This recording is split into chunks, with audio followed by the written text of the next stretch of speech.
मोदी मुर्दाबाद मुर्दाबाद मुर्दाबाद मोदी मुर्दाबाद मुर्दाबाद।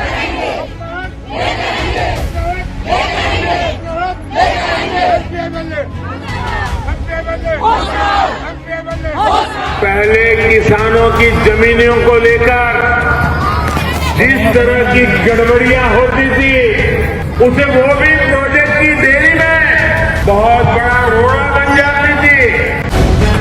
द लाइव टीवी, सच सबसे आगे। ग्रेटर नोएडा के जेवर में सरकारी जलसा चल रहा था। प्रधानमंत्री नरेंद्र मोदी मंच से भाषण दे रहे थे। तमाम महिलाएं सामने बैठी हुई थी, लेकिन जैसे जैसे भाषण झूठ में तब्दील होता गया, वैसे वैसे महिलाएं वहां से जाती नजर आई। साफ तौर पर महिलाओं ने बता दिया है कि आपके झूठ के पुलिंदे और बेवकूफ बनाने की तरीकों से हम परेशान आ चुके हैं। यही एक वजह है जिसके चलते भाषण में, प्रधानमंत्री के भाषण में ही महिलाएं उस सभा स्थल से जाती नजर आई, जिसके बाद जमकर फजीहत हुई है भारतीय जनता पार्टी की, उनके दिग्गज नेताओं की और खुद प्रधानमंत्री नरेंद्र मोदी की, क्योंकि अब कोई भी प्रधानमंत्री नरेंद्र मोदी को सुनना नहीं चाहता। कम से कम उत्तर प्रदेश और पश्चिमी उत्तर प्रदेश में तो यही हालात लगातार देखने को मिल रहे हैं। नमस्कार, मैं हूं प्रज्वल गौतम और आप देख रहे हैं द लाइव टीवी। लगातार यह सवाल पूछा जा रहा था, जो राजनीतिक विश्लेषक है वो इस पर तमाम तरह के शोध कर रहे थे कि अचानक से आकर 19 नवंबर को प्रधानमंत्री नरेंद्र मोदी ने कृषि कानून वापसी का ऐलान क्यों किया। जो एक साल तक जिद दिखाते रहे, मनमानी करते रहे, तानाशाही करते रहे, अचानक से ऐसा क्या हुआ कि 19 नवंबर को सामने आते हैं और उसके बाद कह दिया जाता है कि कृषि कानून वापस लेने जा रहे हैं। दरअसल इस क्रोनोलॉजी को अब आप समझिए।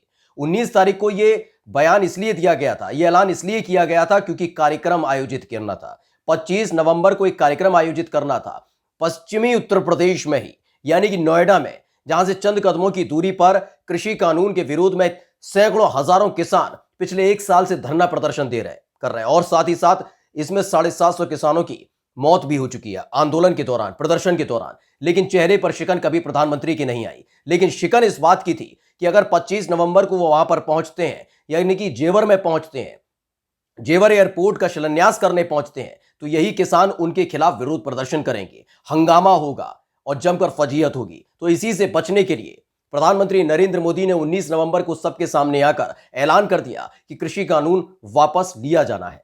लेकिन उसके बावजूद भी अभी भी स्थिति जस की तस बनी है, क्योंकि कृषि कानून जब तक वापस नहीं लिया जाएगा तब तक ये किसान हटने वाले नहीं है। फिलहाल 25 नवंबर को क्या कुछ हुआ वो आपको बाद में दिखाएंगे, क्या हुआ था जेवर में। लेकिन उससे पहले की एक तस्वीर देखिए।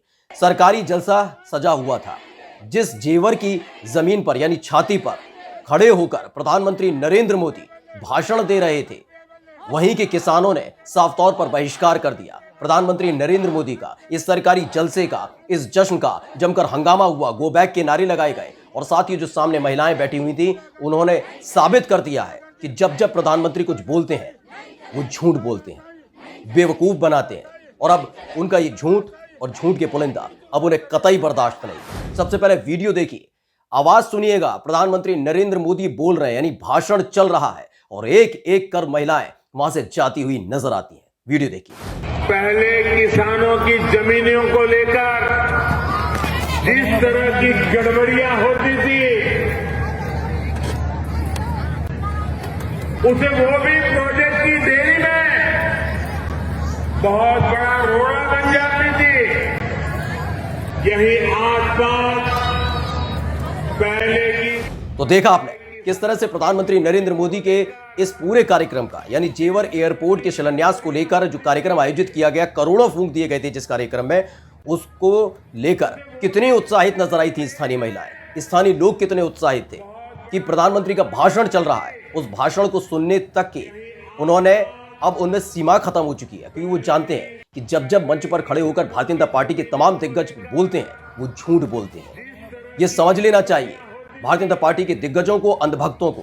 प्रधानमंत्री के जिस भाषण की तारीफ की जाती है, मीडिया जिसकी तारीफ करती है, कसीदे गढ़े जाते हैं, उसी भाषण को छोड़कर जा रही थी महिलाएं, क्योंकि समझ चुकी हैं वो महिलाएं भी कि जिस जमीन पर ये पूरा जेवर एयरपोर्ट खड़ा करना है, सरकारी जलसा सजाया गया था, वो उत्पीड़न से परेशान करके छिनैती के तौर पर और हड़प कर ली गई जमीन है।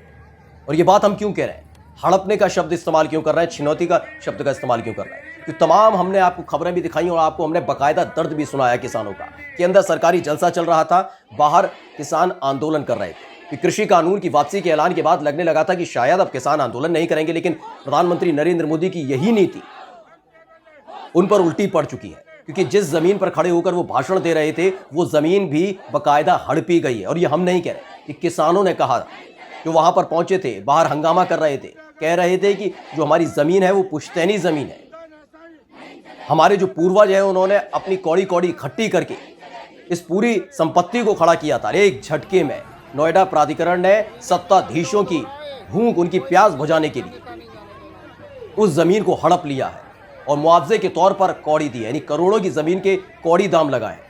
और उसके बाद इस पर पूरा एक कार्यक्रम आयोजित किया गया, करोड़ों फूंक दिए गए, बताया गया कि उत्तर प्रदेश का अथाह विस्तार, अथाह विकास होने वाला है। सब झूठ बोला जा रहा था, मंच से एक एक कर सभी नेता झूठ बोल रहे थे। और जैसे जैसे झूठ की रफ्तार बढ़ती जा रही थी, वहां से स्थानीय महिलाएं अलविदा कह रही थी, जा रही थी, जनसभा को छोड़कर जा रही थी। प्रधानमंत्री नरेंद्र मोदी के भाषण के दौरान महिलाओं ने साफ तौर पर जाहिर कर दिया है कि अब आप जब भी बोलते हैं झूठ बोलते हैं और आपकी बात पर हमें भरोसा तक नहीं।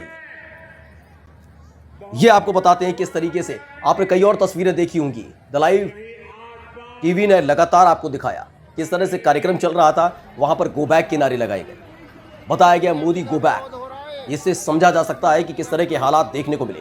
हंगामा होता रहा, कई जगह तो जाम की स्थिति हो गई थी, क्योंकि सड़कों पर तमाम किसान बैठ गए थे जिनकी जमीनों को जेवर एयरपोर्ट के नाम पर ले लिया गया, लिया गया, हड़प लिया गया है। और बदले में क्या दिया गया?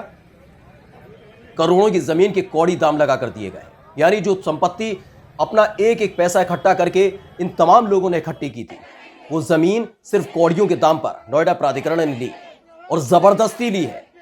एक दिन पहले नोटिस दे दिया गया कि अब आपको पूरी तरह से जमीन खाली करनी होगी, जबकि वो लगातार आंदोलन कर रहे हैं, आवाज उठा रहे हैं। मुख्यमंत्री योगी आदित्यनाथ नोएडा पहुंचते उनके सामने आंदोलन कर चुके हैं, लेकिन सुनने के लिए कोई तैयार नहीं था, क्योंकि जलसे का समय और तारीख पास आ रही थी। ऐसे में लगातार इस बात की कवायद की जाती रही, किसी भी तरीके से खलल नहीं पड़ना चाहिए। तमाम सुरक्षा बल लगाए गए, उसके बावजूद भी किसान पहुंचे थे। हाय हाय मुर्दाबाद, हंगामा होता रहा, लेकिन अंदर सरकारी जलसा चलता रहा, जश्न चलता रहा। बैनर पोस्टर दिखाए गए, उनको विरोध किया गया।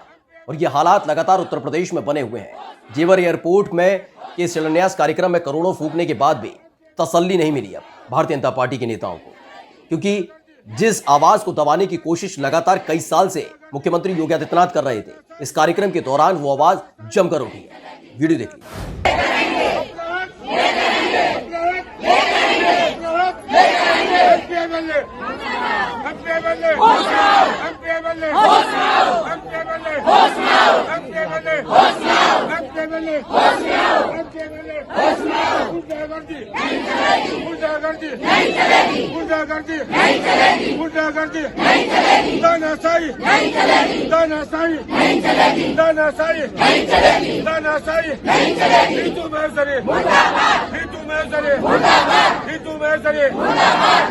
तो देखा आपने किस तरह से लोग आंदोलन कर रहे थे, प्रदर्शन कर रहे थे अपनी जमीन वापसी के लिए।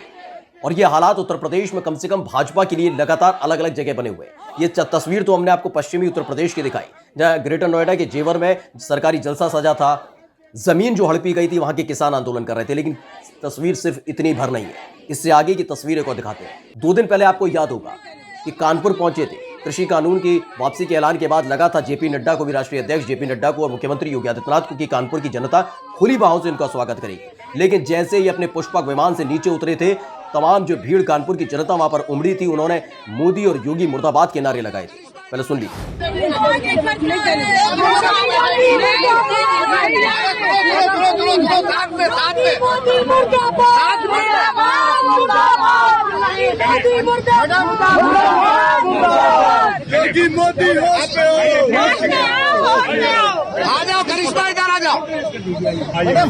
याद आ गया आपको वीडियो? इसके आगे भी आपको याद होगा जब निराला नगर पहुंचे थे, भाषण देने पहुंचे थे, उस दौरान न आदमी की जात नजर आई थी, और खाली कुर्सियों के सामने राष्ट्रीय अध्यक्ष, भारतीय जनता पार्टी के राष्ट्रीय अध्यक्ष जेपी नड्डा को अपना भाषण सुनाना पड़ा था, झूठ का पुलिंदा बांधना पड़ा था, बताया था कि विकास का कितना काम है। यानी कानपुर की जनता ने पूरी तरह से खारिज कर दिया था भारतीय जनता पार्टी के नेताओं को, जो बात बात पर लोगों को बेवकूफ बनाते हैं, गुमराह करते हैं, झूठ बोलते हैं। वीडियो देख लीजिए। मित्रों, कार्यकर्ता कैसा होता है और कार्यकर्ता किस प्रकार का होता है। पहले कार्यकर्ता सदस्य बनता है, फिर कार्यकर्ता बनता है और बूथ अध्यक्ष बनता है। मैं इटावा के गांव में, इटावा जनपद में सहभाई के एक गांव में गया था मित्रों। हमारा बूथ अध्यक्ष यादव है। ये तमाम जो वीडियोस हैं ये इस बात का सबूत है कि किस तरह के हालात अब उत्तर प्रदेश में भारतीय जनता पार्टी के लिए बन चुके हैं। 2017 में बड़े जोर शोर से आई थी भारतीय जनता पार्टी, उसको लगने लगा था कि अगले 10 से 15-20 साल वो राज करेगी, शासन करेगी। लेकिन जिस तरह की कुनीतियां धरातल पर उतारी गई उत्तर प्रदेश में, उससे अब परेशान हो चुकी है उत्तर प्रदेश की जनता। बात सिर्फ पश्चिमी उत्तर प्रदेश की नहीं है, बात है पूर्वी उत्तर प्रदेश की भी, अवध की भी बात है। यानी पूरा समूचा जो उत्तर प्रदेश है अब भारतीय जनता पार्टी से परेशान हो चुका है, उनके नेताओं से परेशान हो चुका है, योगी आदित्यनाथ के शासनकाल से परेशान हो चुका है। यही एक वजह है जिसके चलते खाली कुर्सियों को भाषण सुनाना पड़ता है, और जो कुर्सियां भरी होती हैं, जैसे ही प्रधानमंत्री का भाषण शुरू होता है वैसे ही महिलाएं, पुरुष सब सामने से जाते हुए नजर आते हैं। ये बताने के लिए काफी है कि 2022 में हवा किस तरफ बहने वाली है। ये बताने के लिए काफी है कि भारतीय जनता पार्टी ने पिछले उत्तर प्रदेश में कम से कम 5 साल में क्या किया। यह बताने के लिए काफी है कि केंद्र की सरकार ने पिछले 7 साल में क्या कुछ किया है और कितनी जनता उनसे खुश है। झूठ चाहे कितना भी बोल लें, लेकिन खतरे की घंटी भारतीय जनता पार्टी के लिए बज चुकी है। नमस्कार। द लाइव टीवी, सच सबसे आगे।